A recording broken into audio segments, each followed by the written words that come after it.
Басары Тамара Дүйсеноваға. Бюджетте кедейшілікпен күрес мәселесі әлсіз қарастырылған. Қазір Қазақстанда 1 миллион 16 мың адам ресми түрде кедей болып тіркелген.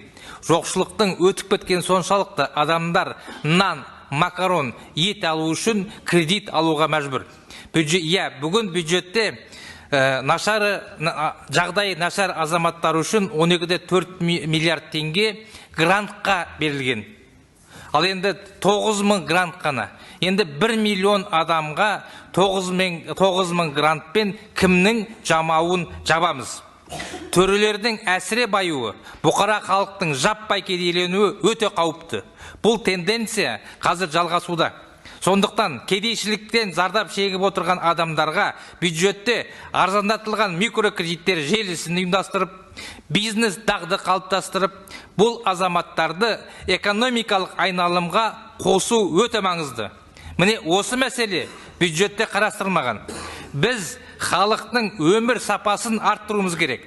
Сондықтан үкімет жанынан кедейшілікке қарсы ұлттық іс-қимыл комиссиясын құрып, бюджетті халықтың жаппай кедейлік проблемасын шешуге бұру қажет. Бұл мәселе, құрметті Тамара Қасымқызы, сізге айтылған, бірақ шешім жоқ. Сұрақ: кедейлікке қарсы іс-қимыл комиссиясы қашан құрылады? Бюджетте кедей азаматтардың мүддесін қашан толыққанды қорғаймыз? Әлде істің насырға шапқанын тосып отырмыз ба? Рахмет. Тамара Қасымқызы. Ерлан Бахметұлы, сұрағыңызға рахмет. Толық өзіңізбен келсем, шешімі бар.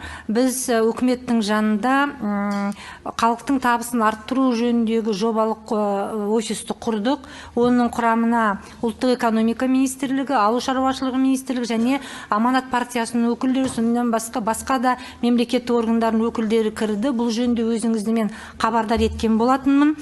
Осы орталық офистің нұсқасының негізінде 2258 ауылдың жағдайын қарап шықтық, яғни скрининг жасадық. Біріншіден, кедейлік деңгейі әрбір ауылдағы, жұмыспен қамту әрбір ауылдағы және әрбір ауылдың қай бағытта мамандандырған жөнінде.